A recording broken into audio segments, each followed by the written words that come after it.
خلق فسوى والذي قدر فهدى نحمده ونستعينه ونستغفره ونؤمن به ونتوكل عليه ونعوذ بالله من شرور أنفسنا ومن سيئات أعمالنا من يهده الله فلا مضل له ومن يضلل فلا هادي له أشهد أن لا إله إلا الله وحده لا شريك له وأشهد أن محمدا عبده ورسوله أرسله بالهدى ودين الحق ليظهره على الدين كله ولو كره المشركون اللهم صل على محمد وعلى آل محمد كما صليت على إبراهيم وعلى آل إبراهيم وبارك على محمد وعلى آل محمد كما باركت على إبراهيم وعلى آل إبراهيم إنك حميد مجيد أما بعد فإن أصدق الحديث كتاب الله وخير الهدي هدي محمد صلى الله عليه وسلم وشر الأمور محدثاتها وكل محدثة بدعة أيها الناس اتقوا الله عباد الله أعوذ بالله السميع العليم من الشيطان الرجيم بسم الله الرحمن الرحيم الله نزل أحسن الحديث كتابا متشابها مثانية تقشعر منه جلود الذين يخشون ربهم ثم تلين جلودهم وقلوبهم إلى ذكر الله ذلك هدى الله يهدي به من يشاء ومن يضلل الله فما له من هاد رب اشرح لي صدري ويسر لي أمري واحلل عقدة من لساني يفقه قولي ബഹുമാന്യരായ സത്യവിശ്വാസികളെ, സർവശക്തനും സർവലോക നിയന്താവുമായ റബ്ബ് സുബ്ഹാനഹു വ തആലയുടെ ആജ്ഞാനിർദ്ദേശങ്ങൾ ജീവിതത്തിന്റെ രഹസ്യ പരസ്യ മേഖലകളിൽ പരമാവധി സൂക്ഷിച്ചുകൊണ്ട് മുത്തഖീങ്ങളായുള്ള ജീവിതത്തിനു വേണ്ടി പരിശ്രമിക്കണമെന്ന് സ്വന്തത്തെയും നിങ്ങളെയും വസിയ്യത്ത് ചെയ്യുന്നു. അള്ളാഹുവിന്റെ ഖുർആനും തിരുദൂതരുടെ സുന്നത്തും പഠിക്കുകയും പകർത്തുകയും ചെയ്ത് ഈമാനോടുകൂടി മരണം വരിച്ച് ഫിർദൗസിൽ ഒരുമിച്ചുകൂടാൻ റബ്ബ് സുബ്ഹാനഹു വ തആല നമുക്കെല്ലാവർക്കും തൗഫീഖ് നൽകി അനുഗ്രഹിക്കുമാറാകട്ടെ.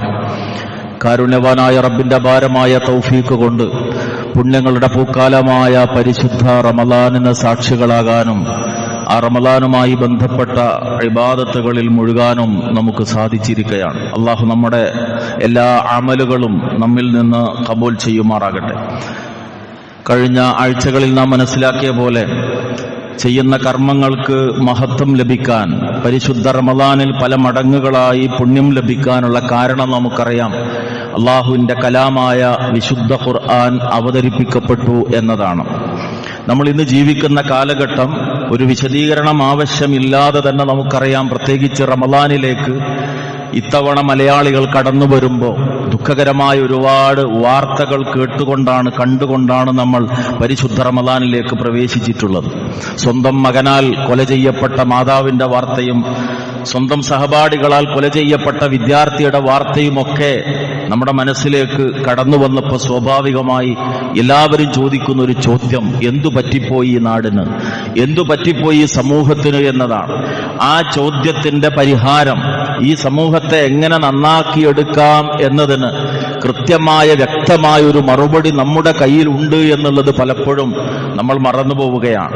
ഇതിനേക്കാൾ വൃത്തികെട്ട, ജീവനോടുകൂടി പെൺകുഞ്ഞിനെ കുഴിച്ചുമൂടാൻ തയ്യാറായിരുന്ന, നീണ്ട പതിറ്റാണ്ടുകൾ യുദ്ധക്കൊതി മൂലം പരസ്പരം കഴുത്തറുത്തിരുന്ന, ധാർമ്മികതയുടെ സകലാംശങ്ങളെയും ചവിട്ടിമതിച്ചിരുന്ന ഒരു ജനത 23 വർഷക്കാലം എന്ന നിസ്സാരമായ ഒരു കാലഘട്ടം കൊണ്ട് മാറ്റപ്പെട്ട ഒരു ചരിത്രം ലോകത്തിന്റെ മുമ്പിലുണ്ട്. ആ മാറ്റം വരുത്തിയത് എന്താണ്? വാളോ അല്ലെങ്കിൽ മറ്റു യുദ്ധായുധങ്ങളോ അധികാരത്തിന്റെ ദണ്ഡുകളോ ഒന്നുമല്ല, മറിച്ച് ലോകത്തിന്റെ സൃഷ്ടാവായ റഹ്മാനായ റബ്ബ് മുഹമ്മദ് റസൂലുള്ളാഹി സ്വല്ലല്ലാഹു അലൈഹി വസല്ലമയുടെ നാവിലൂടെ ലോകത്തിന്റെ മുമ്പിലേക്ക് പഠിപ്പിച്ചു കൊടുത്തിട്ടുള്ള വിശുദ്ധ ഖുർആനാകുന്ന അള്ളാഹുവിന്റെ കലാമാണ്.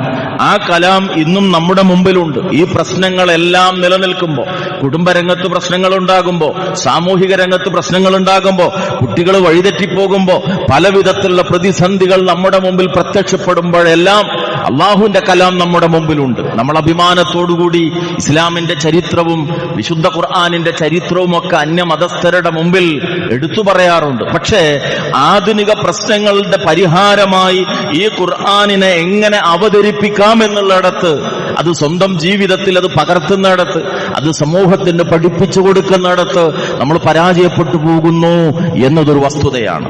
സാധാരണ ഉദാഹരണമായി പറയാറുണ്ട്, മുഅ്ജിസത്തുകൾ കണ്ണുകൊണ്ട് കാണാൻ സാധിക്കുക ഒരു വലിയ സൗഭാഗ്യമാണ്. മഹാനായ മൂസ അലൈഹി സ്വലാമിന്റെ ജനതക്ക് മുഅ്ജിസത്ത് കണ്ണുകൊണ്ട് കാണാൻ സാധിച്ചിരുന്നു. മൂസ അലൈഹി സ്വലാം തന്റെ റബ്ബിനോടൊരു മുഅ്ജിസത്തിന് വേണ്ടി ആവശ്യപ്പെട്ടപ്പോ അള്ളാഹു ഒന്നിലേറെ മുഅ്ജിസത്തുകൾ മൂസ അലൈഹി സ്വലാമിന് നൽകുകയുണ്ടായി. വടിയ നിലത്തിട്ടാൽ അത് പാമ്പായി തീരാൻ, കൈ കക്ഷത്ത് വെച്ചാൽ അത് പ്രകാശിക്കാൻ, അങ്ങനെ വരുന്ന നിരവധി വരുന്ന മുഅ്ജിസത്തുകൾ, അവയിലൊന്നും ഇന്ന് നമ്മുടെ മുമ്പിലില്ല. ഇബ്രാഹിം അലൈഹി സ്വലാം അള്ളാഹുവിനോട് ദൃഷ്ടാന്തത്തിനു വേണ്ടി ആവശ്യപ്പെട്ടിരുന്നു. എങ്ങനെയാണ് നീ മരിച്ചവരെ ജീവിപ്പിക്കുക എന്ന് കാണിച്ച് താ എന്ന് റബ്ബിനോട് ആവശ്യപ്പെട്ടപ്പോഴാണ് ഫഖുദ് അർബഅതം മിനത് ത്വയ്ർ, 4 പക്ഷികളെ പിടിക്ക്, ഛേദിക്ക്, മലയുടെ മുകളിൽ കൊണ്ടുപോയി വെക്ക്, എന്നിട്ട് മാടി വിളിച്ചാൽ പാറി വരുമെന്ന് അല്ലാഹു കൽപ്പിക്കുകയും അങ്ങനെ ചെയ്തപ്പോൾ അത് പക്ഷി രൂപം പ്രാപിച്ച് പാറി വരികയും ചെയ്തത്. ആ ദൃഷ്ടാന്തം ഇന്ന് നമ്മുടെ മുമ്പിലില്ല. ഈ മുഅ്ജിസത്തുകളൊന്നും നമ്മുടെ മുമ്പിലില്ല. പക്ഷേ ഇതിനേക്കാളെല്ലാം ഏറ്റവും വലിയ മുഅ്ജിസത്ത് നമ്മുടെ വീട്ടിൽ പൊടി പിടിച്ചു കിടക്കുന്ന അവസ്ഥയിൽ, നമ്മുടെ പള്ളിയുടെ അലമാരകളിൽ കെട്ടിപ്പൂട്ടി വെക്കപ്പെട്ട അവസ്ഥയിൽ നിലനിൽക്കുന്നു എന്നതല്ലേ സഹോദരങ്ങളെ സത്യം? ലോകത്തെ മാറ്റിയ ഒരു ഗ്രന്ഥം, ഒരു സമൂഹത്തിന്റെ വിശ്വാസത്തെയും സംസ്കാരത്തെയും ജീവിത രീതികളെയും ഒക്കെ മാറ്റിയ ഒരു ഗ്രന്ഥം പരിശുദ്ധ റമളാനിൽ ഏകദേശം ഒരാഴ്ചയോളം പിന്നിടാനിരിക്കുന്ന സന്ദർഭത്തിലും സ്വന്തം മനസ്സുകളോട് നമ്മൾ ചോദിക്കുക, അങ്ങനെ ഒരു വൈകാരികമായ ബന്ധം അള്ളാഹുവിന്റെ കലാമുമായി ഉണ്ടാക്കിയെടുക്കാൻ കഴിഞ്ഞ ദിനങ്ങളിൽ എനിക്ക് സാധിച്ചിട്ടുണ്ടോ? നമ്മളൊക്കെ മനഃപ്പാഠമാക്കി കഴിഞ്ഞിട്ടുണ്ട് റമളാനുമായി ബന്ധപ്പെട്ട, അതുപോലെ ഖുർആനുമായി ബന്ധപ്പെട്ട സൂറത്തു ബഖറയിലുള്ള ആയത്ത്, ശഹ്റു റമളാനല്ലദീ ഉൻസില ഫീഹിൽ ഖുർആൻ. എന്താണ് ഈ റമളാനിന്റെ പ്രത്യേകത? അത് ഖുർആൻ അവതരിപ്പിക്കപ്പെട്ടു എന്ന മാസമാണ്. ഹുദൽ ലിന്നാസി വബയ്യിനാത്തിൻ മിനൽ ഹുദാ വൽ ഫുർഖാൻ. ജനങ്ങൾക്ക് മുഴുവൻ മാർഗദർശനവുമായിട്ടും അതുപോലെ തന്നെ ജനങ്ങളെ സംബന്ധിച്ചിടത്തോളം സത്യാസത്യ വിവേചകമായിട്ടും അള്ളാഹുവിന്റെ കലാം അവതരിപ്പിക്കപ്പെട്ട മാസമാണ് എന്നത് ആയത്ത് ഉദ്ധരിക്കുമ്പോഴേക്കും അതിന്റെ ആശയം മനസ്സിലാകാൻ മാത്രം ഈ വചനം നമുക്ക് സുപരിചിതമാണ്. പക്ഷേ ജീവിതവുമായി ബന്ധപ്പെടുത്തുമ്പോൾ ജീവിതത്തിന്റെ ഓരോ തലങ്ങളിലേക്കും ഖുർആനിനെ പ്രായോഗിക തലത്തിൽ കൊണ്ടുവരാൻ ഇത്രയും കാലം ഖുർആനിന്റെ അനുയായിയായി ജീവിച്ചിട്ടും ഖുർആനിന്റെ മഹത്വം മനസ്സിലാക്കിയിട്ടും നമുക്ക് സാധിച്ചിട്ടുണ്ടോ എന്നതാണ് ഈ റമളാനിൽ പ്രധാനമായി സ്വന്തത്തോട് നമ്മൾ ചോദിക്കേണ്ടുന്ന ചോദ്യം. അള്ളാഹു ഖുർആനിനെ കുറിച്ച് പരിചയപ്പെടുത്തിയെടുത്ത് പ്രത്യേകിച്ച് ഉപയോഗിച്ചൊരു പദം, ഇന്ന ഹാദൽ ഖുർആന യഹ്ദീ ലില്ലതീ ഹിയ അഖ്വം. ഏറ്റവും ചൊവ്വായതിലേക്ക്, ഏറ്റവും നേരായതിലേക്ക് തീർച്ചയായും ഈ ഖുർആൻ മനുഷ്യരെ വഴി നടത്തുന്നു എന്നതാണ്. പക്ഷേ നമ്മൾ ആലോചിക്കുക, നമ്മുടെ കച്ചവടത്തെ ഖുർആനിനനുസരിച്ച് മാറ്റാൻ നമുക്ക് സാധിച്ചിട്ടുണ്ട്. ഖുർആൻ പഠിച്ച QHLS ക്ലാസ്സിൽ വരുന്ന നമ്മുടെ കടയിൽ വന്നാൽ വഞ്ചിക്കപ്പെടില്ല എന്ന് തോന്നാൻ മാത്രം അള്ളാഹുവിന്റെ കലാമുമായിട്ടൊരു ബന്ധം നമുക്ക് നേടാൻ സാധിച്ചിട്ടുണ്ടോ? ഓഫീസ് ഉദ്യോഗസ്ഥനായ നമ്മുടെ മുന്നിലേക്ക് വരുന്ന ഒരു ഉപഭോക്താവ് നമ്മൾ ഖുർആനിന്റെ അനുയായിയാണ് എന്ന് തിരിച്ചറിയാൻ മാത്രം അയാളോടുള്ള പെരുമാറ്റം, അയാൾ ഏൽപ്പിച്ചിരിക്കുന്ന, അയാൾക്ക് ചെയ്തു കൊടുക്കേണ്ടുന്ന കാര്യങ്ങൾ നിർവഹിക്കുന്നിടത്ത് നമ്മൾ കാണിക്കുന്ന കൃത്യത, കണിശത, ഇതൊക്കെ ഉണ്ടോ? ഇതുണ്ടാകുമ്പോഴേ ഈ പറഞ്ഞ യഹ്ദീ ലില്ലതീ ഹിയ അഖ്വമായി മാറുന്നുള്ളൂ. ഏറ്റവും നേരായതിലേക്ക് നിങ്ങളെ നയിക്കുന്ന ഖുർആൻ. ഇന്നും നമ്മൾ പരാതിപ്പെടേണ്ടി വരുന്നത് ഖുർആൻ ജീവിതത്തിൽ സ്ഥിരമായി പാരായണം ചെയ്യുന്ന, അത് പഠിക്കാൻ പോകുന്ന നമ്മുടെ വീട്ടിലെ അവസ്ഥയെക്കുറിച്ചാണെങ്കിൽ, നമ്മുടെ സ്വന്തം ജീവിതത്തിലെ പ്രശ്നങ്ങളെ കുറിച്ചാണെങ്കിൽ, അതിനർത്ഥം ഈ ഏറ്റവും നേരായതിലേക്ക്, ചൊവ്വായതിലേക്ക് നയിക്കുന്നു എന്ന് പറഞ്ഞപ്പോ പാരായണത്തിനപ്പുറം ഇത് നമ്മുടെ ഹൃദയത്തെ സ്വാധീനിച്ചിട്ടില്ല എന്നതാണ്. അതുകൊണ്ട് എന്തു വേണം? അള്ളാഹു പഠിപ്പിക്കുന്നത്, യഹ്ദീ ബിഹില്ലാഹു മനിത്തബഅ റിദ്വാനഹു സുബുലസ്സലാം വയുഖ്രിജുഹും മിനൽ ളുലുമാതി ഇലൻ നൂർ. ഈ ഗ്രന്ഥം അതിനെ ആര് പിൻപറ്റുന്നുവോ അവര് തീർച്ചയായും സുബുലുസ്സലാമിലേക്ക്, അള്ളാഹുവിന്റെ തൃപ്തിയെ പിൻപറ്റിയിട്ടുള്ള ആളുകളെ സുബുലുസ്സലാമിലേക്ക് അഥവാ രക്ഷയുടെ മാർഗങ്ങളിലേക്ക് തീർച്ചയായും ഈ ഗ്രന്ഥം നയിക്കുകയും വയുഖ്രിജുഹും മിനൽ ളുലുമാതി ഇലൻ നൂർ, എല്ലാ അന്ധകാരങ്ങളിൽ നിന്നും, അവിടെ ബഹുവചനമാണ് അന്ധകാരത്തിന്റെ കാര്യത്തിൽ ഉപയോഗിച്ച്, എല്ലാ അന്ധകാരങ്ങളിൽ നിന്നും ഏക പ്രകാശത്തിലേക്ക്, ഖുർആനാകുന്ന പ്രകാശത്തിലേക്ക് തൗഹീദാകുന്ന പ്രകാശത്തിലേക്ക് അത് നിങ്ങളെ വഴി കാണിക്കും എന്നതാണ്. അങ്ങനെ നമ്മുടെ ജീവിതത്തിൽ മാറ്റം വരുത്താൻ നമുക്ക് സാധിച്ചിട്ടുണ്ടോ? ഇവിടെ ചില കാര്യങ്ങൾ പ്രധാനമായി ഖുർആനുമായി ബന്ധപ്പെട്ട് നമ്മൾ ആലോചിക്കൽ ആവശ്യമാണ്. ഖുർആൻ അതിന്റെ അനുയായികളെ കുറിച്ച് പറയുന്നത് ഈ മാർഗദർശനം പിൻപറ്റിക്കഴിഞ്ഞാൽ അവർ നിർഭയരായിരിക്കുമെന്നതാണ്. ഈ നിർഭയത്വം നമ്മുടെ ജീവിതത്തിൽ ഉണ്ടായിട്ടുണ്ടോ? എന്തു വന്നാലും എനിക്ക് എന്റെ കൂടെ എന്റെ റബ്ബുണ്ട്, എന്റെ പ്രശ്നങ്ങൾ പരിഹരിക്കാൻ എന്റെ റബ്ബ് കൂടെയുണ്ട് എന്ന നിർഭയാവസ്ഥയിലേക്ക് നമ്മൾ എത്തിയിട്ടുണ്ടോ? അതല്ല വണ്ടി ഓടിച്ചു പോകുമ്പോൾ ഒരു കറുത്ത പൂച്ച കുറുകെ ചാടിയാൽ മനസ്സിലടങ്ങേറി വരുന്ന, വയനാട്ടിലേക്ക് പോകുമ്പോൾ ഒടുങ്ങാക്കാടിന്റെ മുമ്പിലെത്തുമ്പോൾ നാണയെറിയുന്ന അവസ്ഥയിൽ തന്നെയാണോ നിങ്ങളുള്ളത്? അള്ളാഹു ആദം അലൈഹിസ്സലാമിനോട് പഠിപ്പിച്ചൊരു കാര്യമുണ്ട്. فإما يأتينكم مني هدى فمن تبع هداي فلا خوف عليهم ولا هم يحزنون. നിങ്ങൾ ഒന്നിച്ചു ഇവിടുന്ന് പുറത്തു പോകണം. ആദം അലൈഹി ഇസ്ലാമിനോടും ഭാര്യയോടുള്ള അള്ളാഹുവിന്റെ കൽപ്പനയാണ്, നിങ്ങൾ ഒന്നിച്ചു പുറത്തു പോകണം. ഇനി എന്റെ പക്കൽ നിന്നുള്ള മാർഗദർശനം നിങ്ങൾക്ക് വന്നു കഴിഞ്ഞാൽ ആ മാർഗദർശനത്തെ ആര് പിൻപറ്റുന്നുവോ ഫലാ ഖൗഫുൻ അലൈഹിം വലാ ഹും യഹ്സനൂൻ, അവർ ഭയപ്പെടേണ്ടതില്ല, അവർ ദുഃഖിക്കേണ്ടതില്ല. ഈ നിർഭയത്വം തൗഹീദ് ഉൾക്കൊള്ളുന്നതിലൂടെ മാത്രമേ ഒരു മനുഷ്യന് ലഭിക്കുള്ളൂ. ആ നിർഭയത്വം ജീവിതത്തിൽ നേടിയെടുക്കാൻ ഖുർആനിന്റെ അനുയായി എന്ന നിലക്ക് നമുക്ക് സാധിച്ചിട്ടുണ്ടോ? രണ്ടാമത്തേത്, അള്ളാഹുവിന്റെ കൽപ്പനകൾ ലംഘിക്കുന്നതിനെ ഭയപ്പെടുന്ന ആളുകളായിരിക്കും ഖുർആനിന്റെ അനുയായികൾ. ഫൽയഹ്ദരില്ലദീന യുഖാലിഫൂന അൻ അംരിഹി അൻ തുസീബഹും ഫിത്ന ഔ യുസീബഹും അദാബുൻ അലീം. സൂറത്തുൻ നൂർ 63-ാമത്തെ ആയത്തിൽ അള്ളാഹു പഠിപ്പിക്കുകയാണ്, അള്ളാഹുവിന്റെ കൽപ്പനക്കെതിരായി നിൽക്കുന്ന ആളുകൾ അവർ ഭയപ്പെട്ടുകൊള്ളട്ടെ, പടച്ചവന്റെ പരീക്ഷണം അവർക്ക് വരും, അതിശക്തമായ ശിക്ഷ അവരെ ബാധിക്കും എന്നുള്ളത്. ഇങ്ങനെ ഒരു തെറ്റ് ജീവിതത്തിൽ സംഭവിക്കുമ്പോ ഈ ഭയം നമ്മളെ പിടികൂടുന്നുണ്ടോ? എന്നിൽ നിന്ന് ഇന്ന കാര്യം സംഭവിച്ചു പോയി, കാണാൻ പാടില്ലാത്തൊരു രംഗം ഞാൻ നോക്കിപ്പോയി, യൂട്യൂബിലൊരു പ്രസംഗത്തിന്റെ ലിങ്ക് ഒന്ന് അമർത്തി, അത് കേട്ട് ഉടനെ ചാടി വീണ മറ്റേത് ഞാൻ അതും അമർത്തി, അത് കേട്ട് അത് കണ്ട് ആസ്വദിച്ച് 10-15 മിനിറ്റ് കഴിഞ്ഞുപോയി. ഒരു മനസ്താപവുമില്ലാതെ തിന്മയിലേക്ക് കൂപ്പുകുത്തുന്ന അവസ്ഥ എന്നിലും നിങ്ങളിലും ഉണ്ടോ? ഈ ഖുർആൻ നമ്മളെ സ്വാധീനിച്ചിട്ടില്ല എന്നാണ് അതിനർത്ഥം. കാരണം അള്ളാഹു ഖുർആനിനെ കുറിച്ച് പഠിപ്പിക്കുന്നിടത്ത് വയുഹദ്ദിറുകുമുല്ലാഹു നഫ്സഹു വഇലൈഹിൽ മസീർ, അള്ളാഹു നിങ്ങളെ ഇതാ ഭയപ്പെടുത്തുന്നു, താക്കീത് നൽകുന്നു, അവനിലേക്കാണ് മടക്കം. തിന്മ ചെയ്യുമ്പോ മനസ്താപമില്ലാത്തൊരവസ്ഥ വന്നു ചേർന്നിട്ടുണ്ടോ? എങ്കിൽ ഖുർആൻ നമ്മളെ സ്വാധീനിച്ചിട്ടില്ല എന്നാണ് അതിനർത്ഥം. വഅമ്മാ മൻ ഖാഫ മഖാമ റബ്ബിഹി വനഹൻ നഫ്സ അനിൽ ഹവാ ഫഇന്നൽ ജന്നത ഹിയൽ മഅ്വാ. സ്വന്തം ഇച്ഛകളെ തടഞ്ഞു വെക്കുകയും റബ്ബിന്റെ സ്ഥാനത്തെ ഭയപ്പെടുകയും ചെയ്തവൻ ആരാണോ അവനാണ് തീർച്ചയായും സ്വർഗം അഭയസ്ഥാനമായിട്ടുള്ളത്. ഇച്ഛയെ നിയന്ത്രിക്കാനുള്ള പരിശീലനമാണല്ലോ റമദാൻ. എന്തുകൊണ്ട് റമദാൻ കഴിഞ്ഞാൽ നോമ്പിന്റെ മഹത്വം നമ്മുടെ ജീവിതത്തിൽ നിലനിർത്താൻ നമുക്ക് സാധിക്കുന്നില്ല? റമദാൻ കഴിഞ്ഞാൽ റമദാനിൽ നമ്മൾ വെച്ചു പുലർത്തിയ ഇബാദത്തിലെ കണിശത, ജമാഅത്തിന് വരുന്നതിലുള്ള കണിശത, ഖുർആൻ പാരായണത്തിലുള്ള കൃത്യത എന്തുകൊണ്ട് നമുക്ക് നിലനിർത്താൻ കഴിയാതെ പോകുന്നു? നോമ്പിലെ ഇബാദത്തുകൾ നമ്മുടെ മനസ്സിനെ സ്വാധീനിക്കേണ്ടുന്ന വിധത്തിൽ സ്വാധീനിച്ചിട്ടില്ല എന്നതാണ്. കഴിഞ്ഞ ആഴ്ച സൂചിപ്പിച്ച പോലെ രാവിലെയാകുന്നു വൈകുന്നേരമാകുന്നു എന്ന പോലെ സാധാരണ ജീവിതത്തിലെ പോലെ ഒരു യാന്ത്രികത റമദാനിന്റെ കാര്യത്തിലും നമ്മളെ പിടികൂടി. നഊദുബില്ലാ, നമ്മൾ അള്ളാഹുവിൽ ശരണം തേടണം. അള്ളാഹു അത്തരമൊരു മാനസികാവസ്ഥയിൽ നിന്ന് നമ്മളെ രക്ഷപ്പെടുത്തി അനുഗ്രഹിക്കുമാറാകട്ടെ. അതുകൊണ്ട് അള്ളാഹു ചോദിക്കുന്നത് അഫലാ യതദബ്ബറൂനൽ ഖുർആൻ അം അലാ ഖുലൂബിൻ അഖ്ഫാലുഹാ, അവർ ഖുർആനിനെ കുറിച്ച് ആലോചിക്കുന്നില്ലേ, അതല്ല അവരുടെ ഹൃദയത്തിന് പൂട്ടിടപ്പെട്ടിരിക്കുകയാണോ? ജീവിക്കുന്ന കാലത്ത് ഇതൊന്നും പഠിക്കാതെ മനസ്സിലാക്കാതെ അത് പഠിക്കാനുള്ള സംവിധാനം പള്ളി കേന്ദ്രീകരിച്ചും മദ്രസ കേന്ദ്രീകരിച്ചൊക്കെ ഉണ്ടായിട്ട് അതൊന്നും ഉപയോഗപ്പെടുത്താതെ ദുനിയാവിന്റെ തിരക്കുകളിലും ദുനിയാവിന്റെ സമ്പാദിക്കാനുള്ള നെട്ടോട്ടത്തിലും മുഴുകുന്ന ആളുകൾ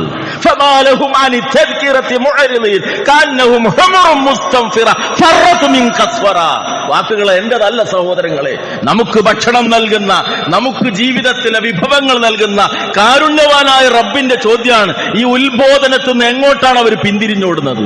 എവിടേക്കാ ഈ നട്ടോട്ടം? ഓട്ടം, ഈ പാച്ചിൽ എങ്ങോട്ടാണ്? അള്ളാന്റെ ചോദ്യമാണ്. ആരെപ്പോലെയാണവൻ? കഅന്നഹും ഹുമുറും മുസ്തൻഫിറ ഫറത് മിൻ ഖസ്വറ. കാട്ടിലെ സിംഹത്തെ കണ്ട് പേടിച്ചോടുന്ന കഴുതകളെ പോലെയാണ് അവർ എന്നാണ്. നഊദു ബില്ലാഹ്. ആരെക്കുറിച്ച് അള്ളാഹ് പറയുന്നത്? അള്ളാഹുവിന്റെ കലാം, സ്വർഗത്തിലേക്കുള്ള വഴി, വിശുദ്ധ ഖുർആൻ, അതിന്റെ ഉത്ബോധനം, അത് ലഭിച്ചിട്ട് പഠിക്കാതെ, ചിന്തിക്കാതെ, മനസ്സിലാക്കാതെ, അത് പഠിക്കാനുള്ള അവസരങ്ങൾ കൺമുമ്പിൽ ഉണ്ടായിട്ടും ദുനിയാവിന്റെ കാരണം പറഞ്ഞ് പിന്തിരിഞ്ഞോടുന്നവരെ അധിക്ഷേപിക്കാൻ അള്ളാഹു കാട്ടിലെ സിംഹത്തെ കണ്ട് പേടിച്ചോടുന്ന കഴുതകളെ പോലെയാണ് അവർ. ഈ ഉപമ നമ്മൾക്ക് വിധേയമായി തീരാൻ പാടില്ല. നമ്മളാലോചിക്കുക, ഈ വെള്ളിയാഴ്ച വന്നു, ഇന്നത്തെ ദിനം വന്നു. ഇന്നത്തെ ദിനത്തിന്റെ പ്രത്യേകത, വെള്ളിയാഴ്ചയിൽ ഖുർആനുമായി ബന്ധപ്പെട്ട് സൂറത്തുൽ കഹ്ഫ് സഹാബത്ത് അനുഭവം പഠിപ്പിച്ചിട്ടുണ്ട്. പാരായണം ചെയ്തപ്പോ വീട്ടുമുറ്റത്ത് കെട്ടിയിട്ടിരുന്ന കുതിര ചാടി റസൂലിന്റെ മുമ്പിൽ ചെന്ന് അനുഭവം പറഞ്ഞു. മാനത്ത് മേഘപാളികൾ പ്രത്യക്ഷപ്പെട്ടു. അള്ളാന്റെ റസൂല് പറഞ്ഞത് എന്താ? നിന്റെ പാരായണം കാരണം ഇറങ്ങിയ, അള്ളാഹുവിൽ നിന്ന് ഇറങ്ങിയ റഹ്മത്താണത്, ബർക്കത്താണത്, അള്ളാഹുവിൽ നിന്ന് ലഭിച്ചിരിക്കുന്ന കാരുണ്യ. ഖുർആൻ ഓതുമ്പോ കാരുണ്യം ഇറങ്ങാൻ കാരണമാകും. ഈ സൂറത്തുൽ കഹ്ഫ് ആണ് ആ അനുഭവത്തിന് കാരണമായെങ്കിൽ ഇന്നിന്റെ ദിവസം ഒന്ന് ഖുർആൻ മറിച്ചു നോക്കാൻ, ഈ അധ്യായത്തിലൂടെ കടന്നുപോകാൻ, അള്ളാന്റെ റസൂല് പഠിപ്പിച്ച അതിന്റെ ആദ്യ 10 ആയത്തുകളുടെ മഹത്വം ഉൾക്കൊണ്ടുകൊണ്ട് അത് മനസ്സിലാക്കാനുള്ള ഒരു ശ്രമം നമ്മുടെ ഭാഗത്തു നിന്നുണ്ടായിട്ടുണ്ടോ? അതല്ല എല്ലാ റമദാനും വരുമ്പോ റമദാന്റെ മഹത്വത്തിന്റെ കാരണം ഖുർആൻ ഇറങ്ങിയതാണ് എന്നൊരു ഉപരിപ്ലവമായി അങ്ങനെ ചിന്തിച്ച് മനസ്സിലാക്കി പോകുന്ന അവസ്ഥയിലാണോ നമ്മളുള്ളത്? നാലാമതായി നമ്മൾ ശ്രദ്ധിക്കേണ്ടത്, ഖുർആനിൻ്റെതായ ഒരു മാധുര്യം നമുക്ക് നുകരാൻ സാധിക്കുക എന്നുള്ളതാണ്. ഇന്ന് മാധുര്യത്തിന്റെ വഴിയായിട്ട് പലരും പലതും തേടുന്നത്. ചിലർക്ക് മ്യൂസിക്കാണ്, ചിലർക്ക് ടൂറാണ്, ആഘോഷങ്ങളാണ്, പലതുമാണ്. മനസ്സിനൊരിടങ്ങേറുണ്ടാകുമ്പോൾ അള്ളാന്റെ കലാമെടുത്ത് മുന്നിൽ വെച്ചിട്ട് ഓതിയിട്ട് മനസ്സമാധാനം നേടുന്നൊരവസ്ഥ നമുക്ക് നേടാൻ സാധിച്ചിട്ടുണ്ടോ? മഹാനായ ഉസ്മാൻ റളിയല്ലാഹു അൻഹു പറഞ്ഞൊരു വാക്കുണ്ട്, ലൗ തഹറത് ഖുലൂബുനാ മാ ശഅബ്നാ മിൻ കലാമില്ലാഹ്. നമ്മുടെ ഹൃദയം ശുദ്ധമാണെങ്കിൽ ഒരിക്കലും അള്ളാന്റെ കലാം ഓതിയാൽ നമുക്ക് മതി വരൂല. ഖുർആൻ എടുത്ത് നിവർത്തി വെച്ചാൽ ഓതിക്കൊണ്ടിരുന്ന മതി വരൂല, മടക്കി വെക്കാൻ തോന്നൂല. എപ്പോ? നമ്മുടെ മനസ്സ് ശുദ്ധമാണെങ്കിൽ. അപ്പൊ ഖുർആനോട് താല്പര്യം തോന്നുന്നില്ല എങ്കിൽ എന്താ അർത്ഥം? മനസ്സ് ശുദ്ധമായിട്ടില്ല. ആ മനസ്സിൽ പിശാചിന്റെ ദുർബോധനങ്ങൾ കടന്നുകൂടിയിട്ടുണ്ട്. റബ്ബിന്റെ കലാമിനെ സ്നേഹിക്കാൻ നമുക്ക് സാധിച്ചിട്ടില്ല. കഴിഞ്ഞ ആഴ്ച നാം മനസ്സിലാക്കിയുണ്ടല്ലോ, നോമ്പ് പ്രഭാതത്തിലെ അത്താഴത്തിന്റെ സമയവും ഫജറിന്റെ സമയവും തമ്മിലുള്ള അകല വ്യത്യാസത്തെക്കുറിച്ച് പഠിപ്പിക്കുന്നിടത്ത് പോലും ഖുർആനായത്തിന്റെ എണ്ണം പറഞ്ഞിട്ടാണ് സഹാബത്ത് അതിനെ പരിചയപ്പെടുത്തിയത്. അത്രയേറെ അള്ളാഹുവിന്റെ കലാമിനെ അവർ സ്നേഹിച്ചിരുന്നു എന്നതാണ്. അപ്പൊ ഹൃദയം ശുദ്ധമാണെങ്കിലേ നമുക്കതിന്റെ പാരായണത്തിൽ താല്പര്യമുണ്ടായി തീരുകയുള്ളൂ. എന്ന് മാത്രവുമല്ല, പൂർവികരായ ഹസനുൽ ബസരി റഹിമഹുള്ളയെ പോലുള്ള ആളുകൾ പറഞ്ഞു, തഫഖദുൽ ഹലാവ ഫീ സലാസ്. 3 കാര്യത്തിൽ നിങ്ങൾക്ക് മാധുര്യം നുകരാൻ സാധിക്കും. അതൊരു അനുഭവമാകണം. ബാപ്പ നിർബന്ധിച്ചത് കൊണ്ട്, ഉമ്മ നിർബന്ധിച്ചത് കൊണ്ട് മാത്രമാകരുത് മക്കൾ ഖുർആൻ എടുത്ത് ഓതുന്നത്. ഭർത്താവ് ചോദിച്ചുകൊണ്ട് മാത്രമാകരുത് ഭാര്യ ഖുർആൻ എടുത്ത് പാരായണം ചെയ്ത്. തിരിച്ചും. പിന്നെ അതൊരു മാധുര്യമായി അനുഭവിക്കണം. 3 കാര്യങ്ങളിൽ നിങ്ങൾ ജീവിതത്തിന്റെ മാധുര്യം തിരക്കണം എന്നാണ് അദ്ദേഹം പറയുന്നത്. ഏതൊക്കെ ആ 3 കാര്യങ്ങൾ? ഒന്ന് ഫിസ്സലാത്ത്, നമസ്കാരത്തിൽ. റസൂലുള്ളാഹി സ്വല്ലല്ലാഹു അലൈഹി വസല്ലം സുദീർഘമായ ഹദീസിലൂടെ പഠിപ്പിച്ചു, വഖുർറതു ഐനി ഫിസ്സലാത്ത്. എന്റെ കൺകുളിർമ നിസ്കാരത്തിലാണ്. നമസ്കാരം സന്തോഷകരമായ ഒരനുഭവമായി മാറുക. അത് റബ്ബിനെ മനസ്സിലാക്കുമ്പോ പടച്ചോന്റെ മുമ്പിൽ എത്ര ദുർബലനായ അടിമയാണ് ഞാൻ എന്നത് ഹൃദയം കൊണ്ട് ഉൾക്കൊള്ളുമ്പോഴേ നമസ്കാരത്തിന്റെ ഹലാവത്ത് നമുക്ക് ലഭിക്കുള്ളൂ. രണ്ടാമത്തത് വഫിൽ ഖുർആൻ, ഖുർആനിലൂടെ ഹലാവത്ത് നേടാൻ സാധിക്കും. അത് ഓതുമ്പോൾ വല്ലാത്തൊരു മനസ്സിന്റെ സമാധാനം. അതിലെ ചരിത്ര സംഭവങ്ങളിലൂടെ കടന്നു പോകുമ്പോൾ സ്വന്തം ജീവിതവുമായി അതിനെ തട്ടിച്ചു നോക്കാനും ഈമാൻ വർദ്ധിപ്പിക്കാനും വഇദാ തുലിയത് അലൈഹിം ആയാതുഹു സാദതുഹും ഈമാനാ. വിശുദ്ധ ഖുർആനിൽ മുഅ്മിന്റെ 5 ഗുണങ്ങൾ, സ്വഭാവങ്ങൾ എടുത്തു പറഞ്ഞിടത്ത് പ്രത്യേകിച്ചും അല്ലാഹു സൂറത്തു അൻഫാലിലെ 2, 3, 4 ആയത്തുകളിലൂടെ പഠിപ്പിച്ചല്ലോ. പാരായണം ചെയ്യപ്പെട്ടാൽ, വചനങ്ങൾ കേട്ടാൽ ഈമാൻ വർദ്ധിക്കുന്ന അവസ്ഥ വരിക. ഖുർആനിലാണ് മാധുര്യം. 3 വഫി ദിക്റിൽ, അള്ളാഹുവിനുള്ള സ്മരണയായി സുന്നത്തായി പഠിപ്പിക്കപ്പെട്ട ദിക്റുകൾ ഉച്ചരിക്കുമ്പോൾ മനസ്സിന് മാധുര്യം അനുഭവപ്പെടുക. അങ്ങനെ ഫഇൻ വജത്തുമുഹാ ഫംദു വഅബ്ശിറു, അങ്ങനെ നിങ്ങൾക്ക് ലഭിക്കുന്നുവെങ്കിൽ, ആ മാധുര്യം നിങ്ങൾക്ക് കണ്ടെത്താൻ സാധിക്കുന്നുവെങ്കിൽ നിങ്ങൾ സന്തോഷത്തോടുകൂടി മുറുകെ പിടിക്കുക. വഅബ്ശിറു, നിങ്ങൾ സന്തോഷിക്കുകയും ചെയ്യുക. ഫഇല്ലം തജിദൂഹാ ഫഅലം അന്ന ബാബക മുഗ്ലഖ്. ഇതൊക്കെ ചെയ്യുമ്പോൾ മനസ്സിന് ഒരു സമാധാനവും പ്രത്യേകിച്ച് ഒരു മാറ്റവും ഒന്നില്ലെങ്കിൽ നീ മനസ്സിലാക്കണം, നിന്റെ മനസ്സിന്റെ കവാടം പൂട്ടിക്കിടക്കുകയാണ്. അവിടേക്ക് ഇതൊന്നും കയറിയിട്ടില്ല. റമദാൻ വന്നിട്ട് ഒരു മാറ്റം ഉണ്ടായില്ല. ഖുർആൻ ചിലപ്പോൾ 4 5 ജുസോ ഒക്കെ കഴിഞ്ഞു പോയെങ്കിലും ഇപ്പൊ ഓതി നിർത്തിയത് എവിടാന്ന് വരെ ഓർമ്മ ഉണ്ടാകില്ല, സ്വാധീനിച്ചിട്ടില്ല. അള്ളാഹു നമ്മെ കാത്തുരക്ഷിക്കുമാറാകട്ടെ. അതുകൊണ്ട് ഈ മാധുര്യം, ഇബാദത്തിന്റെ മാധുര്യം, ദിക്റിന്റെ മാധുര്യം, ഖുർആൻ പാരായണത്തിന്റെ മാധുര്യം അനുഭവിക്കാൻ നമുക്ക് സാധ്യമായി തീരണം. സൂറത്തു സുമർ 23-ാമത്തെ ആയത്തിലൂടെ അള്ളാഹു പഠിപ്പിക്കുന്നു, അല്ലാഹു നസ്സല അഹ്സനൽ ഹദീസ് കിതാബൻ മുതശാബിഹൻ മസാനിയ തഖശയിറു മിൻഹു ജുലൂദുൽ ലദീന യഖശഊന റബ്ബഹും സുമ്മ തലീനു ജുലൂദുഹും വഖുലൂബുഹും ഇലാ ദിക്രില്ലാഹ് ദാലിക ഹുദല്ലാഹി യഹ്ദീ ബിഹി മൻ യശാ വമൻ യുദ്ലില്ലാഹു ഫമാ ലഹു മിൻ ഹാദ്. അള്ളാഹു ഇതാ ഏറ്റവും ഉത്തമമായ വൃത്താന്തം നിങ്ങൾക്ക് ഇറക്കി തന്നിരിക്കും. നീ വായിക്കുന്ന വേറൊരു കിതാബ് ഇതിന് തുല്യമല്ല. വേറൊരു വിജ്ഞാന ശാഖയും ഖുർആന്റെ അടുത്ത് നിൽക്കാൻ പറ്റില്ല. അതുകൊണ്ട് നീ ആദ്യം പഠിക്കേണ്ടതും, മക്കളെ പഠിപ്പിക്കേണ്ടതും, കുടുംബത്തെ പഠിപ്പിക്കേണ്ടതും ഈ ഗ്രന്ഥമായിരിക്കണം. അള്ളാഹു പറയുന്നു, ഏറ്റവും ഉത്തമമായ പരസ്പര സാദൃശ്യമായ വചനങ്ങളുള്ള, ആവർത്തിത വചനങ്ങളുള്ള ഗ്രന്ഥം ഇതാ നിങ്ങൾക്ക് ഇറക്കി തന്നിരിക്കുന്നു. എന്താണ് അതിന്റെ പ്രത്യേകത? അള്ളാഹുവിനെ ഭയപ്പെടുന്ന ആളുകളുടെ തൊലികൾ അതുകൊണ്ട് ഭയപ്പെടും, വിറകൊള്ളും. എന്നിട്ട് അവരുടെ ഹൃദയങ്ങളും അവരുടെ തൊലികളും അള്ളാഹുവിലേക്ക് വിനയപ്പെടും. ഈ ഗ്രന്ഥത്തിലൂടെ യഹ്ദീ ബിഹി മൻ യശാ, അള്ളാഹു അവർ ഉദ്ദേശിക്കുന്ന ആളുകളെ നേർമാർഗത്തിലാക്കും. വമൻ യുദ്ലില്ലാഹു ഫമാ ലഹു മിൻ ഹാദ്. അള്ളാഹു ഒരു മനുഷ്യനെ വഴികേടിലാക്കിയാൽ പിന്നെ അവനെ നേർമാർഗത്തിലാക്കാൻ കഴിയുന്ന ഒരാളുമില്ല. റബ്ബിന് മാത്രം നൽകാൻ സാധിക്കുന്നതാണ് ഈ ഹിദായത്ത് എന്ന് പറയുന്നത്. ആ ഹിദായത്ത് ഇതിലൂടെയാ കിട്ടുക. അലിഫ് ലാം മീം ദാലിക്കൽ കിതാബു ലാ റൈബ ഫീഹി ഹുദൽ ലിൽ മുത്തഖീൻ. മുത്തഖീങ്ങൾക്കുള്ള ഹുദ അള്ളാഹുവിന്റെ കലാമായ ഈ ഖുർആനാണ്. നമ്മൾ സാധാരണ എപ്പോഴും കേൾക്കാറുള്ള ഹദീസാണ്.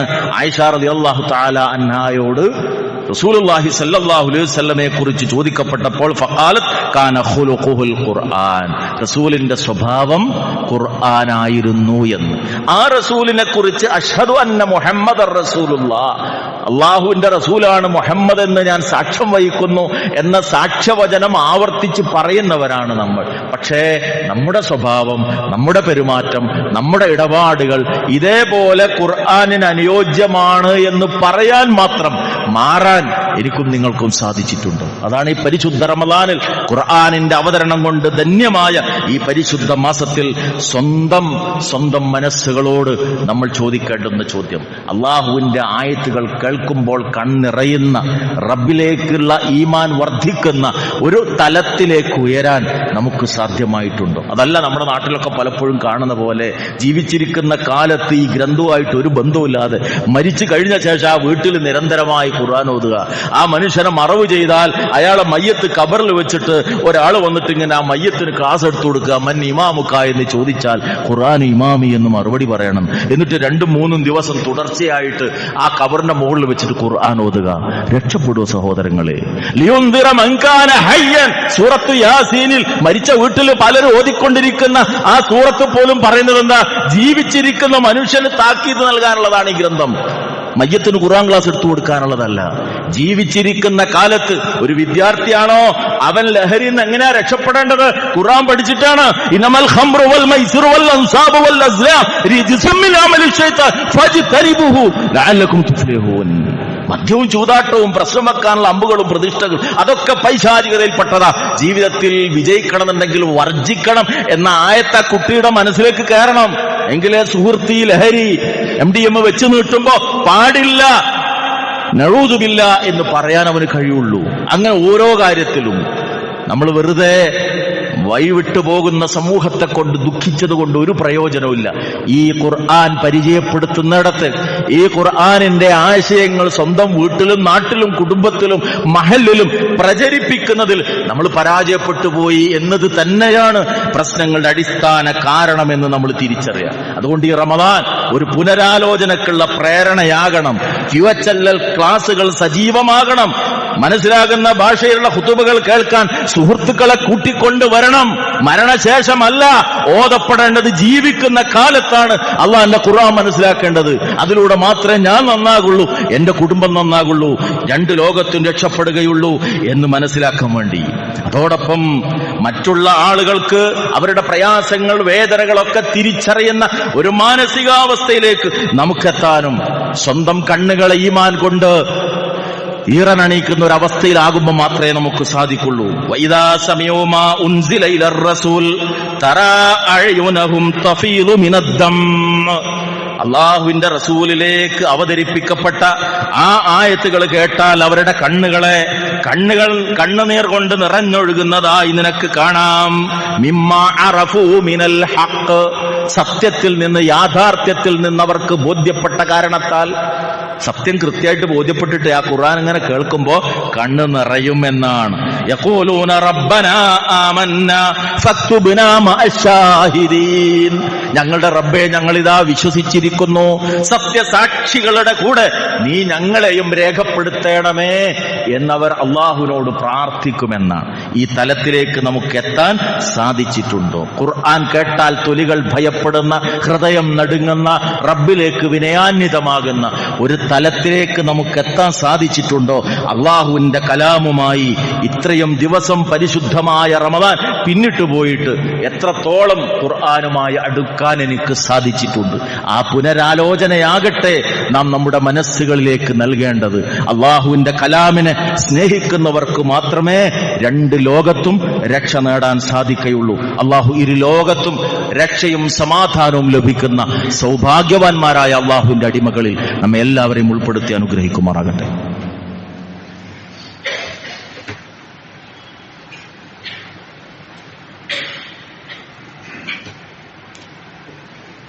അൽഹംദുലില്ലാഹ് അല്ലദീ ഹദാനാ ലിഹാദാ വമാ കുന്നാ ലിനഹ്തദിയ ലൗലാ അൻ ഹദാനല്ലാഹ്.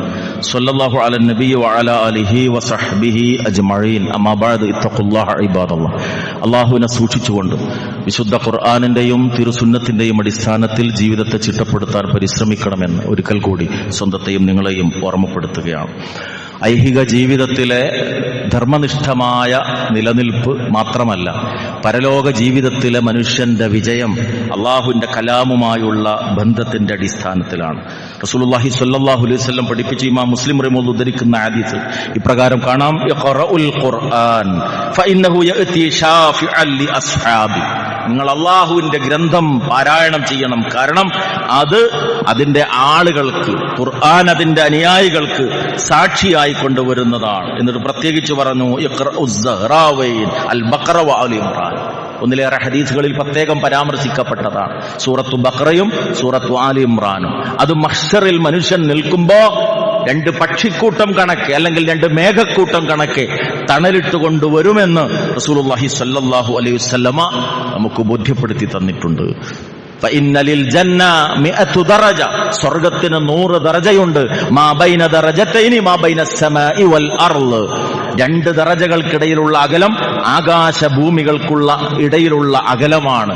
അങ്ങനെ 100 ദറജകളുള്ളതാണ് സ്വർഗം എന്ന് പഠിപ്പിച്ച റസൂലുള്ളാഹി സ്വല്ലല്ലാഹു അലൈഹി വസല്ലം അവിടുന്ന് വിശദീകരിച്ചു, സ്വർഗത്തിലെ സ്ഥാനം നിർണയിക്കുന്നത് ഖുർആനിലുള്ള അവഗാഹമാണ്. സ്വർഗത്തിന്റെ താഴെത്തട്ടിൽ പ്രവേശനം ലഭിച്ചവനോട് പറയപ്പെടും, യുഖാലു ലിസ്വാഹിബിൽ ഖുർആനി ഖറാ വറത്തിൽ കമാ കുൻത തുറത്തിലു ഫിദ് ദുനിയ ഫഇന്ന മൻസിലതക ഇൻദ ആഖിരി ആയത്തിൻ തഖറഉഹാ.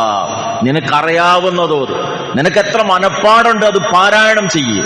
മറ്റൊരു റിവായത്തിൽ ഫയഖറഉ വയസ്അദു, അവൻ ഓതിക്കൊണ്ടിരിക്കും, അതിനനുസരിച്ച് മേലോട്ട് പോകും. ഹത്താ ആഖിറ കലാമി, അവന് മനപ്പാടുള്ള അവസാനത്തെ ആയത്ത് വരെ ഓതും റബ്ബിന്റെ മുമ്പിൽ, അതിനനുസരിച്ച് മേൽപോട്ട് പോകും. ഈ ഹദീസ് വിശദീകരിച്ചുകൊണ്ടാണ് നമ്മുടെ ഉമ്മ ആയിഷ റളിയല്ലാഹു തആല അൻഹാ വ്യക്തമാക്കിയത്, സ്വർഗത്തിലെ ദറജകളുടെ എണ്ണം ഖുർആനിലെ ആയത്തുകളുടെ എണ്ണത്തിന് തുല്യമാണ്. എത്ര ആയത്ത് പഠിച്ചിട്ടുണ്ടോ അത്ര ദറജ സ്വർഗത്തിൽ കൂടുതലായി ലഭിക്കുമെന്നാണ്. അള്ളാഹു ഫിർദൗസിൽ സ്ഥാനം ലഭിക്കുന്ന മഹാഭാഗ്യവാന്മാരിൽ നമ്മെ ഉൾപ്പെടുത്തി അനുഗ്രഹിക്കുമാറാകട്ടെ. അതുകൊണ്ട് സഹോദരങ്ങളെ, ഇഹത്തിലും പരത്തിലുമുള്ള വിജയത്തിന്റെ നിദാനം ഈ ഗ്രന്ഥം നമ്മൾ പഠിക്കുക, മനസ്സിലാക്കുക, അതിനോടുള്ള വൈകാരികമായ ബന്ധം നിലനിർത്തുക എന്നാണ്. എത്ര പഠിച്ചാലും മതി വരാത്തതാണ്. ഓരോ ആയത്തും നമ്മൾ ഒരു തവണ വായിച്ചൊരു പുസ്തകം രണ്ടാം തവണ വായിക്കുമ്പോൾ പലപ്പോഴും മടുപ്പനുഭവപ്പെടും. പക്ഷെ ഓരോ തവണ പാരായണം ചെയ്യുമ്പോഴും ഞാൻ ഒന്നാമത്തെ തവണയാണ് ഇത് പാരായണം ചെയ്യുന്നത് എന്ന് തോന്നുന്ന അനുഭവം അത് ഖുർആന് മാത്രം നൽകാൻ സാധിക്കുന്ന പ്രത്യേക അനുഭവമാണ്.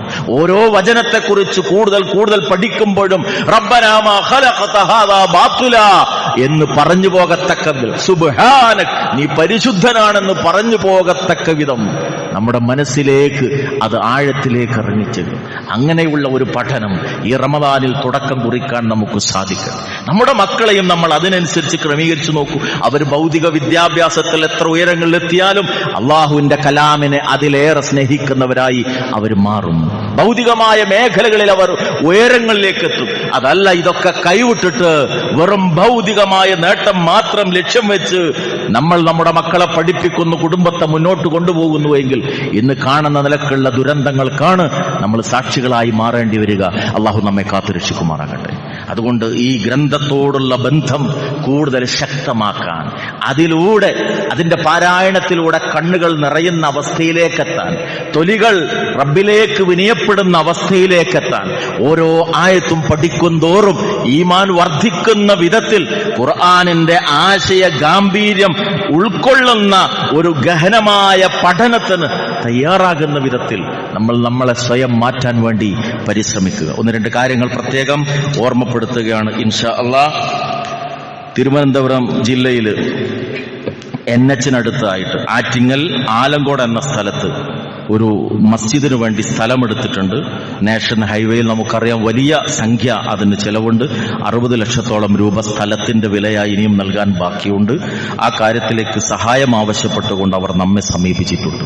നമുക്കറിയാം അള്ളാഹുവിന്റെ ഭവനം ഉണ്ടാക്കുന്ന കാര്യത്തിൽ സഹായം ചെയ്താൽ എത്രത്തോളമാണ് സ്വർഗത്തിൽ അതിനുള്ള പ്രതിഫലം എന്നുള്ളത്. ബനല്ലാഹു ലഹു ബൈതൻ ഫിൽ ജന്ന, റബ്ബിന് വേണ്ടി ഒരു ഭവനം നിർമ്മിച്ചവന് അള്ളാഹു അവന്റെ സ്വർഗത്തിൽ ഒരു ഭവനം നിർമ്മിക്കുമെന്ന് റസൂലുള്ളാഹി സ്വല്ലല്ലാഹു അലൈഹി വസല്ലം നമുക്ക് അറിയിച്ചു തന്നിട്ടുണ്ട്. കഴിവിന്റെ പരമാവധി ഇന്ന് നമസ്കാരം കഴിഞ്ഞ് പിരിഞ്ഞു പോകുമ്പോൾ ആ മഹത്തായ ദൗത്യത്തിലേക്ക് എല്ലാവരും നൽകണം എന്ന് പ്രത്യേകം ഓർമ്മപ്പെടുത്തുകയാണ്. അതോടൊപ്പം കഴിഞ്ഞ ആഴ്ചകളിൽ സൂചിപ്പിച്ച പോലെ സക്കാത്തിന്റെ മഹത്വം നമുക്കറിയാം. നമ്മുടെ പള്ളി കേന്ദ്രീകരിച്ചുകൊണ്ട് സക്കാത്ത് സെൽ പ്രവർത്തിക്കുന്നുണ്ട്. സക്കാത്ത് കൗണ്ടർ, പള്ളിയുടെ കീഴിലുള്ള സക്കാത്ത് കൗണ്ടർ പുറത്തുണ്ട്. നമസ്കാരം കഴിഞ്ഞു പോകുമ്പോൾ വിഹിതങ്ങൾ അതിലേൽപ്പിക്കാൻ ശ്രമിക്കണമെന്ന് പ്രത്യേകം ഓർമ്മപ്പെടുത്തുകയാണ്. അതുപോലെ തന്നെ ഇൻഷാ അല്ലാഹ് ഞായറാഴ്ച, അടുത്ത ഞായറാഴ്ച മറ്റന്നാൾ രാവിലെ 9:30 മുതൽ 12:30 വരെ ഈ പള്ളിയിൽ വെച്ചുകൊണ്ട് കഴിഞ്ഞ ആഴ്ച സൂചിപ്പിച്ച പ്രകാരം ഇൻഷാ അല്ലാഹ് മുനവ്വർ സ്വലാഹി, ശിഹാബ് എടക്കര എന്നിവർ ക്ലാസ് എടുക്കുന്നുണ്ട്. രാവിലെ 9:30 മുതൽ 12:30 വരെയുള്ള ആ ഇൽമിന്റെ മജ്ലിസ്, അതിന്റെ പുണ്യം മഹത്വവും മനസ്സിലാക്കി നിങ്ങളെല്ലാവരും എത്തിച്ചേരണം എന്ന് പ്രത്യേകം ഓർമ്മപ്പെടുത്തുകയാണ്. റഹ്മാനായ റബ്ബ് ദീനിനെ സ്നേഹിക്കുന്ന, ആഖിറത്തിന് വേണ്ടി ഇഖ്ലാസോടുകൂടി അമല് ചെയ്യുന്ന അള്ളാഹുവിന്റെ ഇഷ്ടപ്പെട്ട ദാസന്മാരിൽ നമ്മെ എല്ലാവരെയും ഉൾപ്പെടുത്തി അനുഗ്രഹിക്കുമാറാകട്ടെ. اللهم اغفر للمؤمنين والمؤمنات والمسلمين والمسلمات الأحياء منهم والأموات إنك مجيب الدعوات يا قاضي الحاجات.